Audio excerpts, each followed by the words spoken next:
प्रारंभ शुभ है।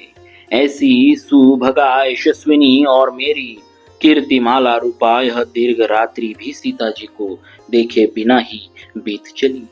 अथवा अब मैं नियम पूर्वक वृक्ष के नीचे निवास करने वाला तपस्वी हो जाऊं, किंतु उस असीत लोचना सीता को देखे बिना यहाँ से कदापि नहीं लौटूंगा। यदि माता सीता का पता लगाए बिना ही मैं लेट जाऊं तो समस्त वानरों सहित अंगद जीवित नहीं रहेंगे। इस जीवन का नाश कर देने में बहुत से दोष है। जो पुरुष जीवित रहता है वह कभी न कभी अवश्य कल्याण का भागी होता है। अतः मैं इन प्राणों को धारण किए रहूंगा। जीवित रहने पर अभिष्ट वस्तु अथवा सुख की प्राप्ति अवश्य भावी है।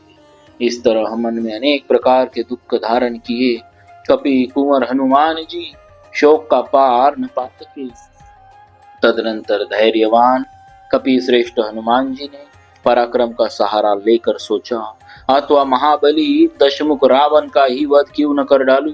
भले ही सीता जी का अपहरण किया गया हो, इस रावण को मार डालने से उस वैर का भरपूर बदला सध जाएगा। अथवा इसे उठाकर समुद्र के ऊपर से ले जाऊं और जैसे पशुपति रुद्र या अग्नि को पशु अर्पित किया जाए उसी प्रकार श्री राम के हाथ में इसको सौंप दूं।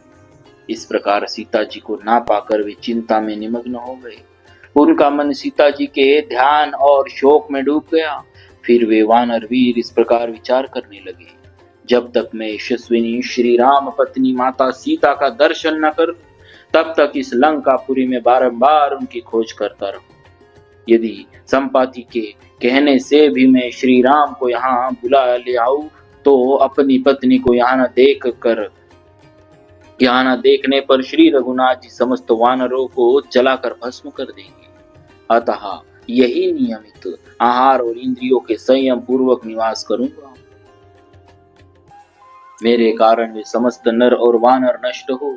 इधर यह बहुत बड़ी अशोक वाटिका है। इसके भीतर बड़े बड़े वृक्ष है।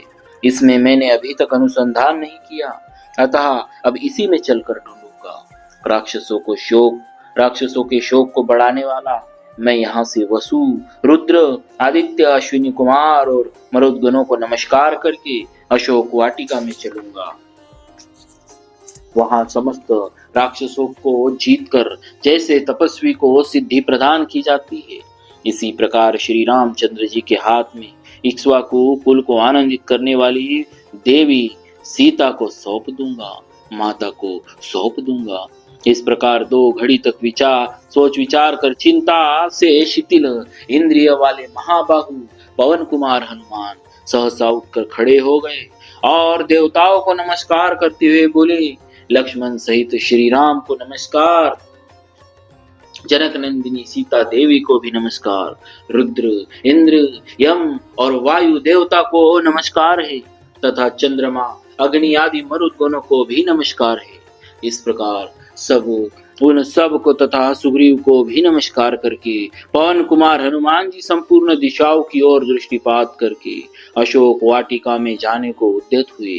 उन वानर वीर पवन कुमार ने पहले मन के द्वारा ही उस सुंदर अशोक वाटिका में जाकर भावी कर्तव्य का इस प्रकार चिंतन किया।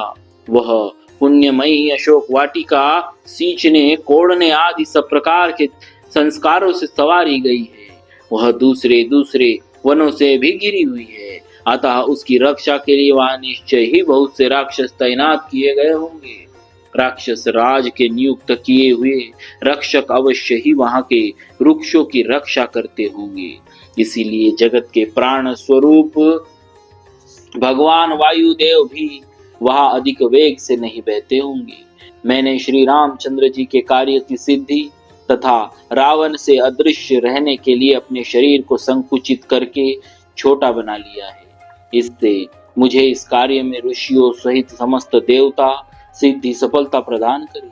स्वयं भू भगवान ब्रह्मा, अन्य देवगण, तपोनिष्ठ महर्षि, अग्निदेव, वायु तथा वज्रधारी इंद्र भी मुझे सफलता प्रदान करे।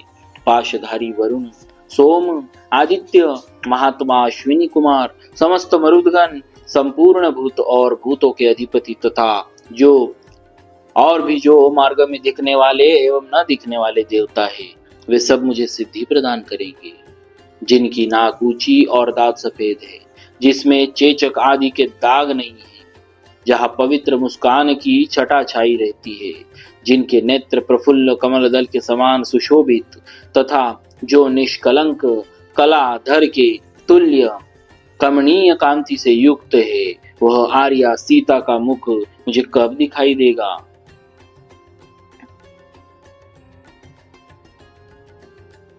इस क्षुद्र नीच निशंस रूपधारी और अत्यंत दारुण होने पर भी अलंकार युक्त विश्वसनीय वेश धारण करने वाले रावण ने उस तपस्विनी अबला को बलात् अपने अधीन कर लिया है।